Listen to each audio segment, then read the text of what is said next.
मोक्षमार्गस्य नेतारं कर्मभोक्तारं ज्ञातारं विश्वतत्त्वानां वन्दे तत्गुणलब्धे वन्दे तत्गुणलब्धे। जय जिनेन्द्र।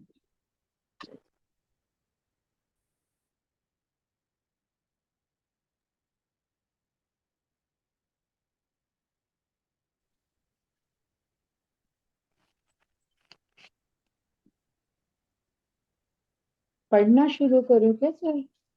नवाध्याय जब तक लोग आते हैं तब तक या तो एक दो जो है ना ये अब देख लेते वो हैं। डिस्कस कर लेते हैं सर, ग्रुप के डिस्कस कर लेते हैं। एक मिनट निकालती हूँ।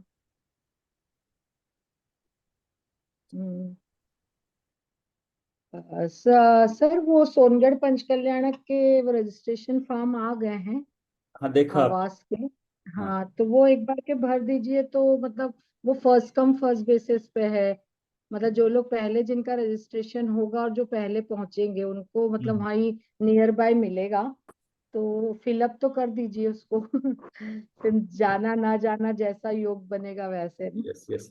अदरवाइज आसपास काफी अदर होटल वगैरह का कोई है वहाँ पे, कैसी जगह है? सर जो मतलब अपना ट्रस्ट का है, मतलब बहुत ही अच्छा, होटल से भी अच्छे रूम्स हैं। 500 रूम्स तो वहीं कैंपस में ही हैं। पर मतलब तब तो बहुत लोग आएंगे। तो वहां पर मतलब फर्स्ट कम, वहां पर ये होता है सर, रजिस्ट्रेशन भी किया है तो वहां जो कमेटी बनी है, जैसे हाँ जैसे सब लोग आते रहेंगे वैसे वैसे वो रुकाते जाते हैं। 3-3 लोगों को एक एक रूम में करते हैं वो। मतलब क्योंकि तीन भीड़ तीन बहुत, बेड लगे। लोग बहुत आते हैं इस वक्त ना, मैनेज करना बहुत मुश्किल हो जाता है। बहुत हाँ टोटल नहीं सर, एरिया मतलब ढाई छोटे दिन में देखा जयंती है। वगैरह पे, और ये तो पंचकल्याणक बहुत बड़ा है।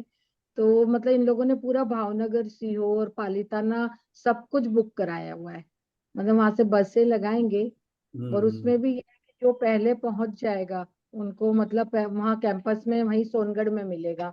और जो मतलब लेट पहुंचेगा उसको फिर भावनगर, पालीताना ये सब कुछ मिलेगा।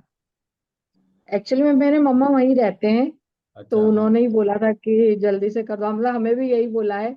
क्योंकि मम्मा भी वहीं रहते हैं, समिति में ही रहते हैं, रेंट पर ही रूम में। हम्म। तो वो यही बोले या तो तुम पहले आना तो मेरे साथ एडजस्ट होना, तो बोले किसी और को रुका देंगे वो फिर। तो सर ढाई, फॉर्म तो फिलअप कर मैं दीजिए। कर देता हूँ। हाँ हाँ, ये ढाई द्वीप में देखा था पूरा, वहाँ भी बहुत ज्यादा थे, उनको भी अरेंजमेंट किया था। लेकिन जो दूर रहते हैं उनके लिए बड़ी दिक्कत है। रोज सवेरे हाँ जी, 7 हाँ बजे जी। बस नहीं है तो फिर आपने आना है सवेरे 7 बजे से। मैं तो सवेरे 7 बजे से 11 बजे वहीं रह जाता था फिर। हाँ तो बट जिनको वो बूढ़े तो हो या फिर वो ज्यादा ना हम एज, लोगों के लिए थोड़ा सा हाँ, दूर के लिए भी दिक्कत ही है ना सर। अहमदाबाद से वहां पहुंचना भी थोड़ा सा दिक्कत ही है। एज वालों को भी मुश्किल है, इतना जल्दी जाना करना आना नहीं मुश्किल वो होता थोड़ा है। सा कुछ क्राइटेरिया होगा, मैं पता करूंगी सारा। हाँ कि नहीं वो मतलब जो करते हैं। सीनियर हाँ यस। सिटीजन, हाँ सीनियर सिटीजन्स के लिए यदि वहीं कैंपस में ही हो। हम्म। और फिर मतलब यदि आपके आने का पक्का ही होगा तो फिर बताइए आप। हाँ नहीं, फिर अभी उस एज ऑन हिसाब से टुडे तो पूरा करेंगे। भाव है ऐसे। मेरे को एक्चुअली वो छूटा हाँ, हुआ है मेरा सोनगढ़ एरिया एंड गिरनार जी भी, तो मेरा प्लान था हाँ। बहुत दिनों से, इस बहाने हो जाएगा। चलिए सर स्टार्ट करते हैं, वो निकाल लेती हूँ मैं। हम्म। पाली और सोनगढ़ पास पास ही है।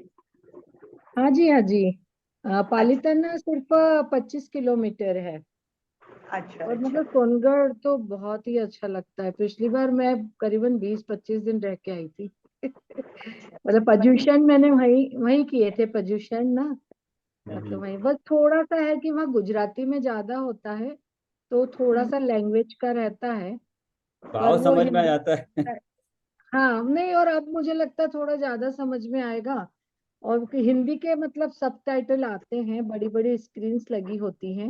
हाँ तो इतना कोई दिक्कत नहीं होता है। और सर ये जो ये, सोनगढ़ में है, निमित शाह करके है, जो हाँ जी, शेयर हाँ जी, ब्रोकर थे बहुत।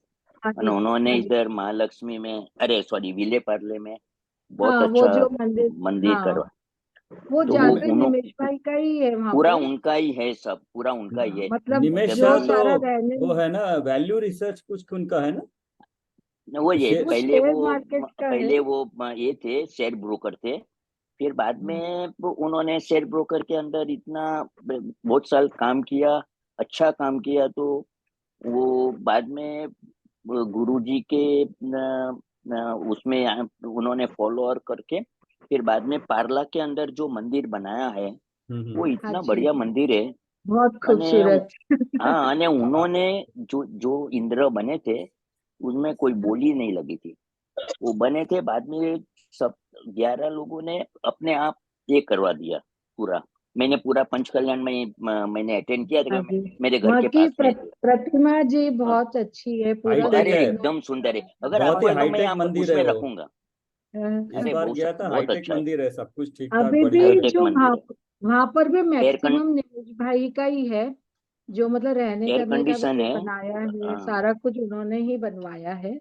लाइटिंग और बाइटिंग बहुत अच्छा किया है। रात को जो आप देखो तो जैसे कोई एकदम अच्छी लैंडमार्क बिल्डिंग आपको लगेगा। અને गुरुजी का भी प्रवचन वो होते ही रहता है वहाँ। हाँ, અને हाँ बहुत जी, हाँ बढ़िया है। जी। हम लोग जाते हैं बहुत। मैं हाँ, रेगुलर तो नहीं जाता हूँ, लेकिन मैं जब भी टाइम मिलता है मैं जाता हूँ। मेरे घर के पास में ऐसे, मैं अंधेर ही रहता हूँ वो पार्ला में। तो अच्छा। बहुत अच्छा है। ने उन्होंने कभी बोला था कि 2-3 साल के बाद में जनवरी के अंदर अपना इधर अपना सोनगढ़ में होगा, तभी मैं आपको बता दूंगा। जिसको कुछ भी है हाँ जी, मेरे को बता दो, तो मैं I will try to solve, ऐसा उन्होंने बोला था हमेशा। आपको लग अच्छा, जब भी अच्छा। आपने देखा तो आपको लगेगा नहीं कि ये आदमी इतना बड़ा है। हाँ डाउन जी, हाँ टू जी, मैं अर्थ। मिली हुई हूँ उनसे भी, और आप तो उनकी वाइफ से भी अच्छा है। मिली हुई ओ हूँ। Very good very good. तो फिर मेरे हाँ, को कुछ बोलना नहीं है। हाँ। बराबर। सोनगढ़ में वो हाँ, आते हैं ना हर में, मैं भी जाती रहती हूँ, तो मिली हुई हूँ हाँ। उनसे। मेरे साथ में जो 2-3 बड़े बोर्डिंग में थे वो वहाँ सेटल हो गए। वो वहाँ हाँ, वहाँ है, तो उसमें से एक तो ऑफ हो गए, पवन जैन करके थे। तो मैंने, मेरे को लगता है जब भी मैं एक्चुअली मेरे तो मदर वहीं रहते हैं, मैक्सिमम साल में 8 महीने हम्म, वहीं रहते हैं। हाँ, बस जब वहाँ बहुत गर्मी होती है तब हमारे पास आते हैं वो। बराबर। हाँ, अच्छा तो सर, एक कोटेशन आपने भेजा था, हाँ, यस। मोक्षमा प्रकाशक जी का 7वां अधिकार का। मैं पढ़ती हूँ हाँ, पहले। पढ़िए आप, हाँ। जैसे शीतल स्वभाव के कारण उष्ण जल को शीतल मानकर पानादि करे तो जलना ही होगा, उसी प्रकार केवल ज्ञान स्वभाव के कारण अशुद्ध आत्मा को केवल ज्ञानी मानकर अनुभव करे तो दुखी होगा। यस। सर बताइए।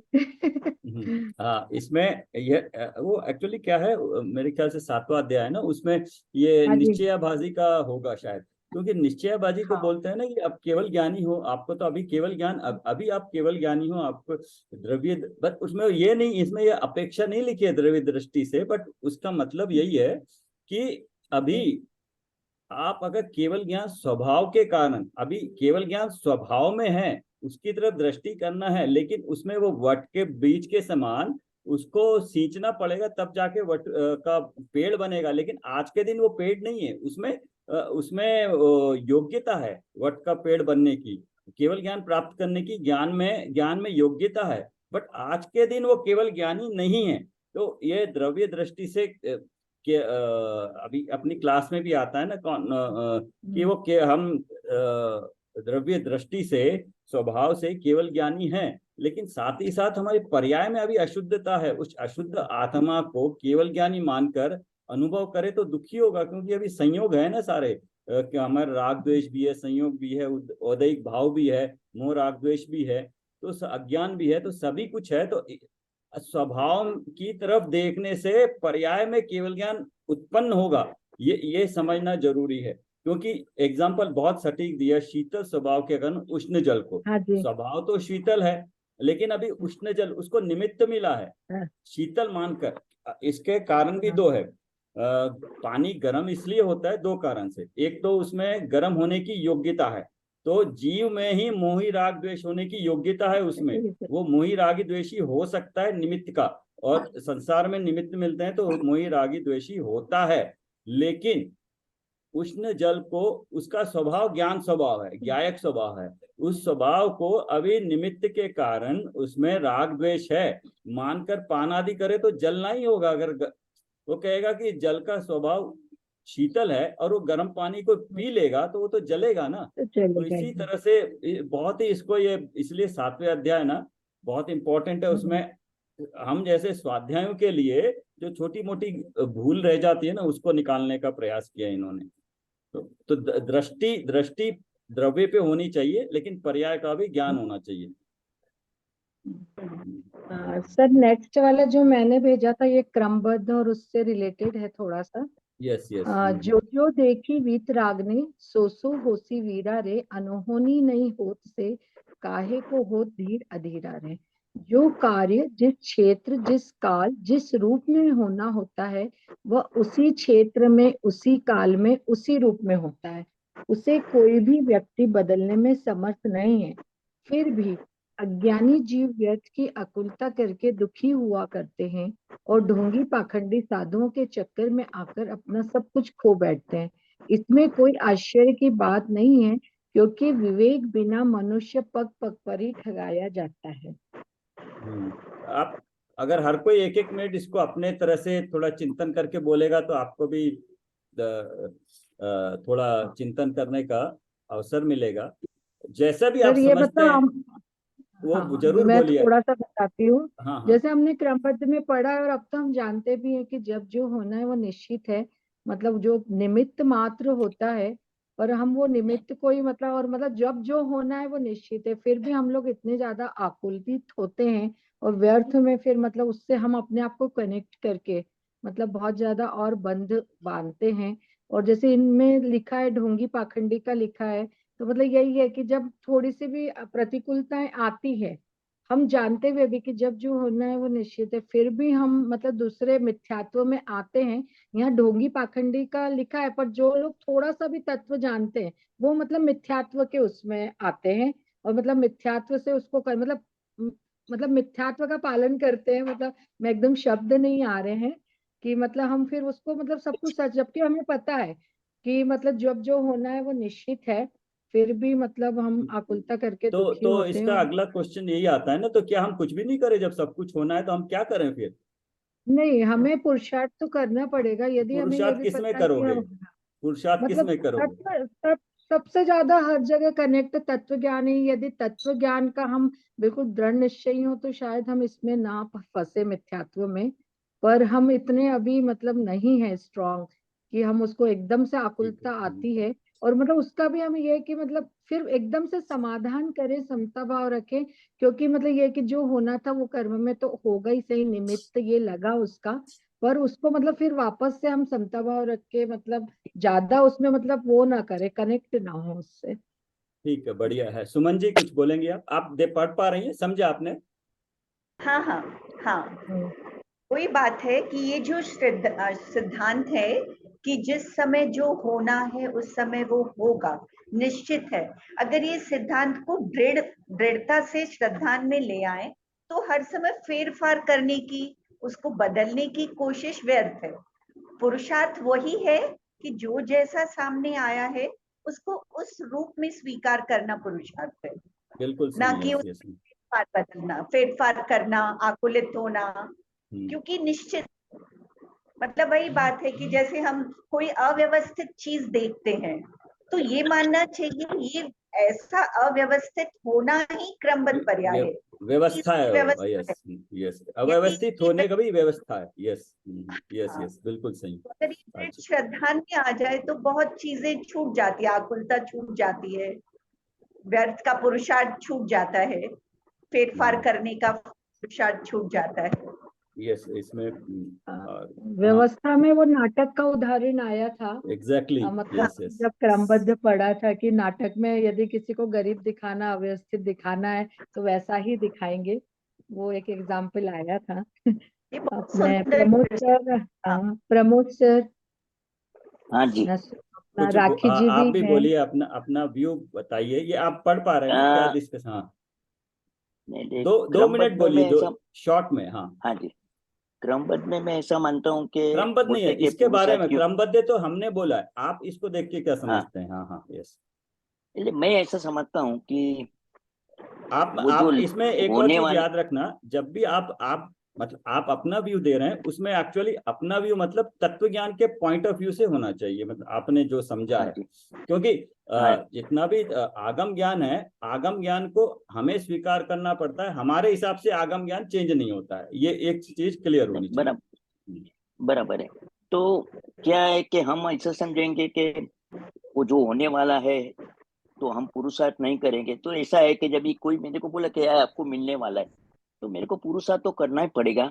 और मैं ऐसा मानता हूँ कि उसमें जो लिखा है होने वाला, तो मैं ऐसा मानता हूँ वो पुरुषार्थ करने के बाद जो होगा ना, वो लिखा है। वो विदाउट पुरुषार्थ वो कैसे हम मान सकते हैं? ऐसे वो हमने मान सकते हैं पुरुषार्थ।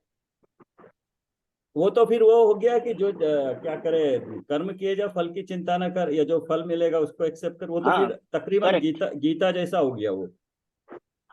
नहीं, बराबर है, लेकिन आज कुछ भी आप नहीं करोगे तो कुछ होने वाला नहीं है। आज मैं कुछ बोलूंगा तो मेरे को मालूम पड़ेगा कि मैं कहाँ रॉन्ग हूँ, कहाँ सच हूँ। अगर मैं बोलूंगा नहीं तो मेरे को कैसे मालूम पड़ेगा? तो ऐसे अगर मैं कुछ करूंगा नहीं तो मेरे को मालूम नहीं पड़ेगा कि भाई क्या मैं ऐसे प्रारब्ध जो पहले अपने जो लौकिक भाषा में बोलते प्रारब्ध में तो ऐसे बैठ नहीं सकते। तो एक क्रमबद्ध में मैं ऐसा मानता हूँ कि जो होने वाला है, लेकिन क्यों हम पुरुषार्थ न करें? अगर पुरुषार्थ करके समझो हमको वो जो अचीव लिखा है जो अचीव होगा तो अच्छा है। नहीं होगा अपने को कभी अपने को मालूम पड़ेगा कि नहीं ये नहीं होगा, तो नहीं होगा तो नहीं होगा। लेकिन पुरुषार्थ क्यों छोड़े? अगर पुरुषार्थ नहीं करेंगे तो फिर सब बात में हम लोग विदाउट पुरुषार्थ ही एक्सपेक्ट करेंगे। ठीक है, ऐसा मैं बढ़िया मानता बढ़िया हूँ। बढ़िया।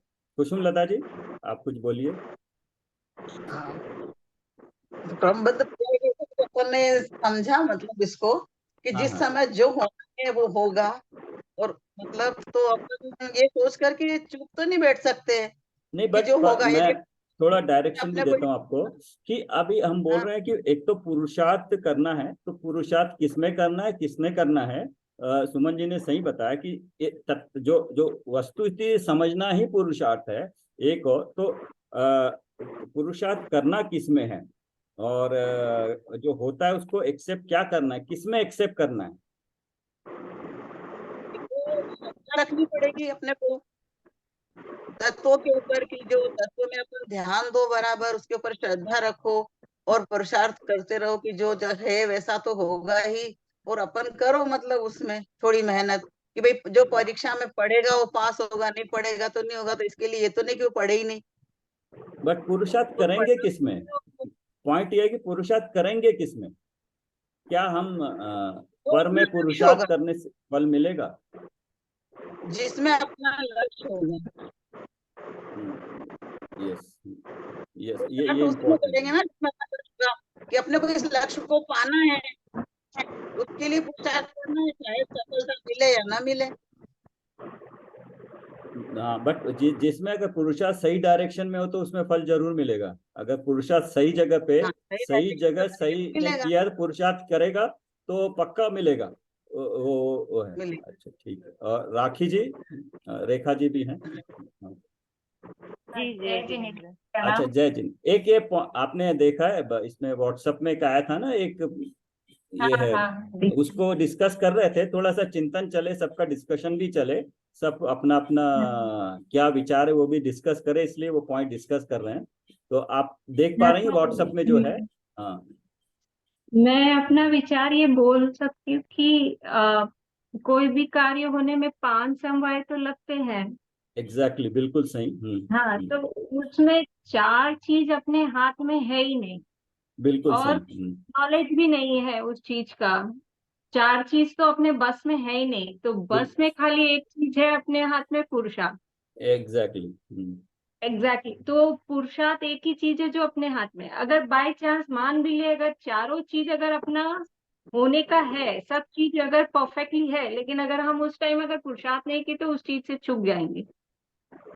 तो इसीलिए हमें हर समय पुरुषार्थ तो करते ही रहना चाहिए। एक रीजन ये है कि पुरुषार्थ क्यों करना चाहिए करके, और दूसरा चीज है पुरुषार्थ कहाँ करे। तो एग्जैक्टली, वो यस, होता है, हाँ, ये मेन अब पॉइंट है, ये करना मेन क्या पॉइंट है। है। यस। अभी पुरुषार्थ तो करना चाहिए, ये रीजन तो है कि भाई 4 चीज तो अपने को पता नहीं है और ना बस में है, तो पुरुषार्थ तो अपने को हमेशा करते ही रहना है। दूसरा बात यह है कि पुरुषार्थ कहाँ करूं। तो पुरुषार्थ तो वो होगा जब अपने इतने ज्ञान प्राप्त कर रहे हैं, सब चीज जानेंगे, सब चीज को मतलब जो जैसा है वैसा सब पढ़ते जाएंगे, तत्व चिंतन होता जाएगा। तो हम मतलब वो चिंतन होना, उसके बारे में सोचना, वही तो पुरुषार्थ है एक्चुअली। बिल्कुल सही, आपने शुरुआत अच्छी करी है। और कोई हाँ बोलेगा? सुनीता जी हैं, आप भी बोल दीजिए। आपने बिल्कुल तत्व वाली बात पकड़ी है। यस, हाँ सुनीता जी हैं? ठीक है, जो भी इसको कोई बताना चाहे अनम्यूट करके बोलिए। राखी जी भी हैं, हाँ बोलिए। यस, हाँ, इसमें जय यही, जिनेंद्र। जय जिनेंद्र, हाँ इसके बारे में कुछ बोलेंगे आप? आपका विचार जो है। मुझे इतना तत्व का तो मुझे ज्ञान है नहीं इतना, लेकिन बस इतना ही लग रहा है कि जो भी स्थिति हो उसको मतलब शांति पूर्वक अपने अपने मन को लेके मना के उसको स्वीकार करके पुरुषार्थ सहित आगे बढ़ते रहें, हाँ ठीक है, बट इसमें क्या है, यही कर सकते हैं। शांति पूर्वक में क्या होगा, एक जब तक तत्व ज्ञान नहीं होगा तो शांति पूर्वक में क्या हाँ होगा, कषाय मंद हो सकती है, जितनी चाहे कषाय मंद हो जाएंगी, लेकिन आपको हाँ, तत्व ज्ञान और तत्व श्रद्धान में आप आगे नहीं बढ़ पाएंगे। उसमें कषाय मंद हो जाएंगी जरूर नहीं शांति वो तो पूर्वक करने उसके से। साथ में ही बढ़ना पड़ेगा, हाँ, तो मतलब इसलिए श्रद्धान तत्व के ज्ञान साथ पूर्वक, ही यस। कषाय। हाँ, हम्म, कषाय को नहीं करके मतलब तभी शांति से हो पाएगा। कषाय बढ़िया, मतलब रुक जाए मेन हो, जैसे भी स्थिति हो, हाँ बहुत बढ़िया मंद है। कषाय से। यस, तो इसमें किसी भी कार्य होने में अगर हम वही तत्व ज्ञान पिछले क्रमबद्ध पर्याय का लगाए, तो किसी भी कार्य होने में पांचों समवाय लगते हैं, लेकिन कार्य तो उसी में से होगा जिसमें से वो स्वभाव होता है। तो अभी पॉइंट ये है कि हमें कार्य क्या है वो डिफाइन करना है। हमें कार्य क्या किया है या किस कार्य के बारे में बात कर रहे हैं। अगर हम कार्य डिफाइन नहीं करेंगे कि हमें सम्यक दर्शन चाहिए, जैसे हमें सम्यक दर्शन चाहिए, ये हमारा कार्य करना है हमें, तो हमें कार्य किसमें से होगा, स्वभाव किसमें से सम्यक दर्शन हो सकता है, उसको जीव पा सकता है, पुद्गल नहीं कर सकता है। और पुद्गल का पुरुषार्थ किसमें, ये सम्यक दर्शन के लिए जीव का पुरुषार्थ किसमें लगना चाहिए, उसका अपने ही ज्ञान में पुरुषार्थ करेगा, ज्ञान में और श्रद्धा, उसके गुण है ज्ञान और श्रद्धा। सम्यक दर्शन होता है श्रद्धा गुण की पर्याय है, और वो होता है उससे पहले आगम ज्ञान और तत्व ज्ञान पूर्वक ही सम्यक दर्शन होता है। तो और जब सम्यक दर्शन होता है तो वही ज्ञान सम्यक ज्ञान कहलाता है, उसमें ज्ञान में कोई फर्क नहीं पड़ता है। तो जो भी कार्य करना है और जो पाना है वो कार्य हमने जीव में करना है, जीव के ज्ञान और श्रद्धा में करना है, और वो होगा तत्व ज्ञान पूर्वक ही। इसलिए अगर बाह्य किसी और पर वस्तु में, प्रत्यक्ष में किसी हमसे अलग है दूसरे जीव में, दूसरे संयोगों में, शरीर में, या अपने कर्मों में अगर कुछ फेरफार करना चाहे तो वहां पे नहीं होगा। पुरुषार्थ अपने अपने अपने द्रव्य का पुरुषार्थ अपने में होगा, क्योंकि पुरुषार्थ की हमने बात करी है सबने। तो पुरुषार्थ तो हमें कार्य के संबंधित, अगर पुद्गल में कोई पुरुषार्थ होना है तो वो पुद्गल का अपना होगा और पुद्गल की अपनी क्रिया होगी, उसमें हम अगर उसका कोई कार्य होता है तो उसमें हम निमित्त बनेंगे, हम उसके कर्ता नहीं बन सकते हैं। कर्ता कार्य जो है सो उसी उसी उसी जिसमें संभव है उसी में होगा। पुद्गल के हम निमित्त हो सकते हैं, पुद्गल का जो भी कार्य होगा उसमें वो पुद्गल की अपनी क्रियावती शक्ति के कारण उसकी अपनी पर्याय होगी, उसमें हम निमित्त होंगे। लेकिन जब कोई कार्य हमें मोह राग द्वेष भाव भी विभाव राग हो रहे हैं, तो वो भी हमारा एक विभाव भाव रूप परिणमन है, वो हम में हो रहा है। तो ये पुरुषार्थ अगर हम में करते हैं तो हमें सही सही फल भी मिलेगा। और जब पुरुषार्थ करते हैं तो जिस वक्त जो कार्य हुआ है उस वक्त बाकी जो कार्य उस वक्त जो होते हैं उनको निमित्त बोलते हैं। जो उपस्थित होते हैं जिसके कार्य को होने में जो होते हैं उस वक्त उपस्थित, जिन पर आरोप आता है कहते हैं, उनको निमित्त कहते हैं। और जिस काल में होता है वो भवितव्य होता है। तो मेन वही है, पुरुषार्थ हमने करना है, हमें अपने में करना है। अपने में करने के लिए हमें अपना स्वरूप जानना जरूरी है। कोई भी व्यक्ति उस जैसे जो कार्य जिस क्षेत्र में, जिस काल में, जिस रूप में होना होता है वो उसी क्षेत्र में, उसी काल में, उसी रूप में होता है। तो अभी अभी इसमें यह है कि अगर हमें कहे कि हम तत्व ज्ञान कर रहे हैं, हम आगम ज्ञान कर रहे हैं, रोज बैठ रहे हैं रोज ध्यान भी कर रहे हैं और सवेरे करके कि शाम को हमें सम्यक ज्ञान हो जाना चाहिए, सम्यक दर्शन, तो वहां पर जो है पॉसिबिलिटी वो वहां पे थोड़ा सा चिंतन करना पड़ेगा कि वो उस तरह से नहीं होगा, वो अपने काल में, स्व काल में होगा, जिस काल में। तो पुरुषार्थ हमारा इतना ही है कि दर्शन और ज्ञान में हम अपने लगे रहें। उसे कोई भी व्यक्ति बदलने में समर्थ नहीं, फिर भी अज्ञानी जीव व्यर्थ की आकुलता करके दुखी हुआ करते हैं और ढोंगी पाखंडी साधुओं के चक्कर में आकर अपना सब कुछ खो बैठते हैं। इसमें कोई आश्चर्य की बात नहीं, क्योंकि विवेक बिना मनुष्य पग पग पर ठगाया ही जाता है। आगे कब देखेंगे? एक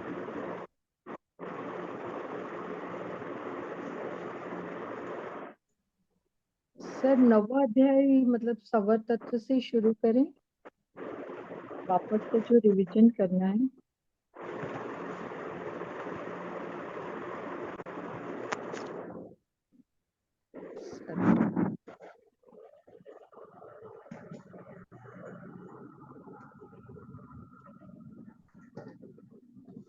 पढ़ना स्टार्ट करें क्या सर?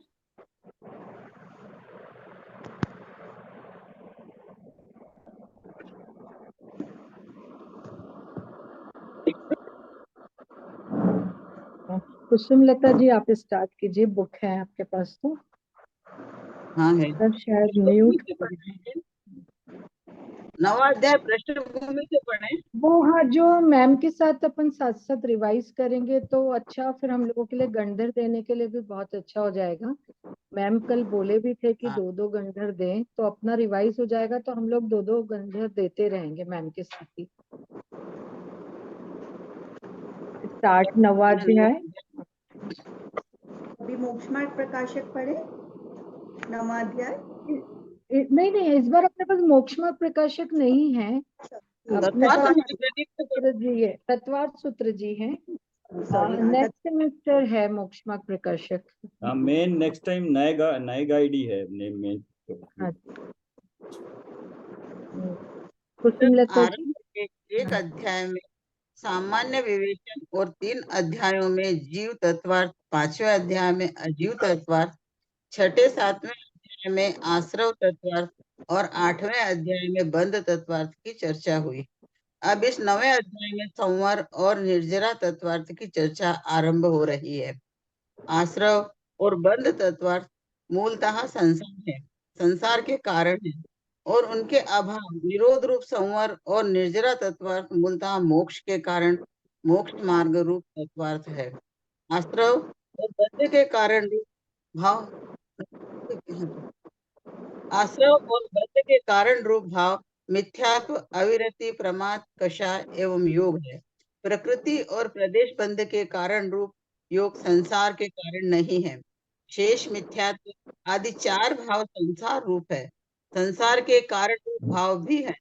इनमें मिथ्यात्व भाव अनंत संसार का कारण है, क्योंकि इसका अभाव हुए बिना मोक्ष मार्ग का प्रारंभ नहीं होता, धर्म का आरंभ नहीं होता। मिथ्यात्व के सद्भाव में निश्चय, सम्यक दर्शन, ज्ञान, चारित्र रूप निश्चय रत्नत्रय का आरंभ नहीं होता। यदि निश्चय रत्नत्रय रूप साक्षात मोक्ष मार्ग आरंभ करना है तो सबसे पहले मिथ्यात्व भाव का भाव करना होगा, मिथ्यात्व भाव पर प्रहार करना होगा। संवर निर्जरा तत्वार्थ का आरंभ भी मिथ्यात्व के अभाव और सम्यक्त्व की प्राप्ति से ही होता है। इस दृष्टि से यह 9वां अध्याय सर्वाधिक महत्वपूर्ण अध्याय है। इसके एक एक सूत्र पर ही नहीं, सूत्रों में प्राप्त एक एक पद पर एक एक पुस्तक लिखी जा सकती है। और यह बात कल्पना लोक की बात नहीं है, क्योंकि मैंने स्वयं ही इसके धर्म और अनुप्रेक्षा संबंधी सूत्रों को आधार बनाकर धर्म के 10 लक्षण और 12 भावना अनुशीलन नामक पुस्तकें लिखी है। इसमें हम ये लोग दोनों किताबें भारी जी कह रहे हैं, इसमें हम लोग ये अभी तक जो पढ़ा है उसको अगर हम सिंपल लैंग्वेज में कहे तो हमने ये जाना कि मैं क्या हूँ। पहले मैं ये जाना कि जीव तत्व के बारे में जाना कि मैं क्या हूँ। उसके बाद ये जाना कि मेरे अलावा जो कौन कौन तत्व है, मेरे अलावा जीव है, बाकी 5 द्रव्य है, उन सबको एक कैटेगरी में डाल दिया अजीब तत्व, मेरे अलावा जो बाकी है वो है। अभी हो रहा क्या है, ये दो तत्व तो मेन है, ये जान लिया इनको जानने के बाद अभी क्या हो रहा है, मैंने इनको पर में मतलब जितने भी जीव है प्लस ये अजीब तत्व है, इनके आश्रय से, इनके निमित्त से मुझ में जो मोह राग द्वेष के भाव हुए, मुझ में हुए भाव इनके निमित्त से, तो वो उन भावों के कारण जो नए कर्मों का आना और आश्रव जो हो रहा था, मोह राग द्वेष के भाव के निमित्त से आश्रव और बंद हो रहा था, और वो आश्रव और बंद जो है सो दुखदाई है, छोड़ने लायक है, इसलिए उनको जानकर उनको छोड़ना चाहिए। अब किस तरह से छोड़ा जाए वो यहाँ शुरू हो रहा है, इसलिए सबसे इंपॉर्टेंट सर्वाधिक महत्वपूर्ण अध्याय। अभी तक तो सिर्फ जाना कि ये मैं हूँ, क्या क्या जानने लायक ये देख लिया, और काम किस में करना है ये भी देख लिया। आश्रय होगा जीव के में अपने खुद के ज्ञायक स्वभाव से, और जो बाकी लोग हैं अजीब है उनको ज्ञेय तत्व में जान लिया। जानने के बाद जो आश्रय और बंध है उनको ये माना कि भैया ये दुखदाई है, ये छोड़ने लायक है, जान के हो तो रहे मुझ में ही लेकिन इनको छोड़ने लायक। अब छोड़े कैसे, किस विधि से छोड़ें, और ये इसमें बताया आगे से। एक मिनट सर, मैं अभी 5 मिनट में क्लास एंड होगी, सब लोग रीज्वाइन कीजिए सेम लिंक से। अच्छा, तो अभी क्या इसको फिर पूरा पढ़े या मेन पॉइंट से जो हाईलाइटेड है और प्लस सूत्र पढ़े? सर अभी अपने वहां तो 5 ही सूत्र हुए हैं, तो हम यहाँ भी डिटेल में पढ़ लेते हैं तो ठीक। अच्छा रिवीजन हो जाएगा। ठीक ठीक। अब संवर तत्वार्थ की चर्चा आरंभ करते हैं। आश्रव निरोधा संवरः स गुप्ति समिति धर्मानुप्रेक्षा परिचय जय चारित्र्य तपसा निर्जराच्य। आश्रव के निरोध रूप भाव को संवर कहते हैं। वह संवर गुप्त समिति धर्म अनुप्रेक्षा परिचय जय और चारित्र से होता है। तब से संवर के साथ साथ निर्जरा भी होती है। मिथ्यात्व आदि भाव भावाश्रव है, आश्रव के कारण है, और उन मिथ्यात्वादी भावों का निरोध अभाव संवर है। संवर दो प्रकार का होता है, भाव संवर और द्रव्य संवर। इनकी परिभाषा द्रव्य संग्रह में इस प्रकार दी गई है। चेदन परिणामों जो रोहणे हेउ सो भाव संवरो दव्वा सवरोहणो अण्णो। कर्म रुकना द्रव्य संग्रह और उसके हेतु जो शुद्धात्मा के भाव वे ही भाव संवर जानिए। कर्मों का आश्रव आना रुकना द्रव्य संवर है, और जिन भावों से कर्मों का आना रुकता है निज शुद्धात्मा के उन भावों वितराग परिणामों को भाव संवर जानना चाहिए। हाँ, वह यहाँ पे संवर की एक अगर हम ये समझेंगे ना, हर एक जगह इन यहाँ पे सभी में द्रव्य आश्रव, भाव आश्रव, द्रव्य बंध, भाव बंध, या द्रव्य समर, भाव समर होगा, तो एक अगर क्लियर हो जाएगा कि जितना भी भाव से संबंधित है वो जीव में हो रहा है। अगर शुद्ध शुभ अशुभ भाव हो रहे हैं तो वो जीव में हो रहे हैं, शुद्ध भाव हो रहे हैं तो वो भी जीव में हो रहे हैं। उनके निमित्त से उद्गलों का आना जो हो रहा है द्रव्य कर्म में, वो द्रव्य में हो रहा है। वो दो एक्टिविटी साथ साथ हो रही हैं, लेकिन दोनों इंडिपेंडेंट है, निमित्त नैमित्तिक संबंध है। तो हर जगह जो चीज भाव है वो जीव के हैं, और जो पुद्गल में है द्रव्य है वो पुद्गल का है, उसकी अपनी परिणमन, अपनी क्रिया है। हाँ पढ़िए। वह संवर 3 वृत्तियों को धारण करके 5 समितियों के पालन करने, 10 धर्मों के धारण करने, 12 भावनाओं के भाने, 22 परिशहों को जीतने और 5 प्रकार के चारित्र से होता है। इन सब का विवेचन आगे चलकर कथक से सूत्रों द्वारा होगा, इसीलिए यहाँ इनके विस्तार में जाने की आवश्यकता नहीं है। इनका सामान्य स्वरूप है, मिथ्यात्व आदि विकारी भावों से आत्मा की रक्षा करने के भाव गुप्ति है, और मिथ्यात्व आदि विकारी भावों से आत्मा की रक्षा करने के भाव से यत्नाचार पूर्वक प्रवृत्ति के भाव तथा प्रवृत्ति करना समिति है। जिन्हें धारण करने से आत्मा सांसारिक दुखों से मुक्त हो जाता है, उन उत्तम क्षमादि भावों को धर्म कहते हैं। संसार, शरीर, दुखों की निस्सारता का चिंतन अनुपेक्षा है। भूख, प्यास आदि कष्टों को शांत से जीतना परिचय है। दर्शन, ज्ञान ध्यान, आत्मलीनता पवित्र है। उक्त संदर्भ में आचार्य पुस्तक का निम्नलिखित कथन ध्यान देने योग्य है। वह संवर गुप्त आदि द्वारा ही हो सकता है, अन्य उपाय से नहीं हो सकता। इस कथन से तीर्थ यात्रा करना, अभिषेक करना, दीक्षा लेना, उपहार स्वरूप सिर को अर्पण करना और देवता की आराधना करना आदि का निराकरण हो जाता है, क्योंकि राग द्वेष और मोह के निमित्त से ग्रहण किए गए कर्म का अन्यथा अभाव नहीं किया जा सकता। अंतर्बाह्य संयम की उत्कृष्ट दशा ही तप है। हवल में इच्छाओं के निरोध को तप कहा है। तप की परिभाषा आचार्य जयसेन ने इस प्रकार दी है: समस्त रागादि अवच्छे त्यागेन स्वस्वरूपने रतपनम विजयनम तपः। समस्त रागादि पर भावों की इच्छा के त्याग द्वारा स्वस्वरूप में रतपन करना, विजय प्राप्त करना तप है। तप की चर्या सूत्र में करने का कारण यह है कि तप से समर के साथ साथ निर्जरा भी विशेष होती है।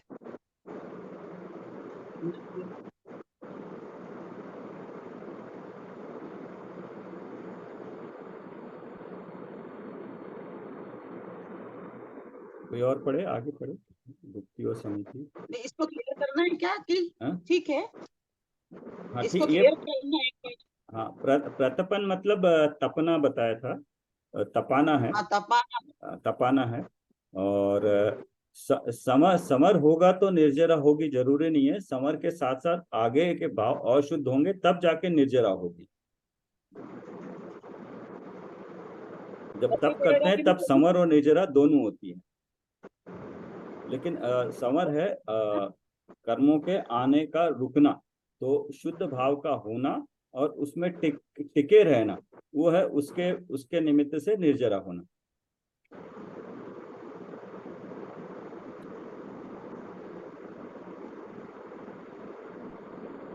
और इसमें यह भी है, समर में जो नए कर्म हैं उनका आना रुकना। दो तरह के कर्म है ना, एक तो पुराने कर्म है, वो तो है ही है, तो उनकी जो होती है वो निर्जरा होती है। और जो नए कर्म इस वक्त जो बंध रहे हैं उनका रुकना, वो है समर। तो किसी कारण से नए कर्मों का आना रुक सकता है तो उसको समर कहेंगे। लेकिन ये जरूरी नहीं है कि अभी रुक गए तो पुराने वाले निर्जरा भी हो रही, जरूरी नहीं है। तो इसलिए उसके लिए अधिक शुद्धि की जरूरत है। तो इसलिए समर और निर्जरा दोनों अलग अलग चीजें।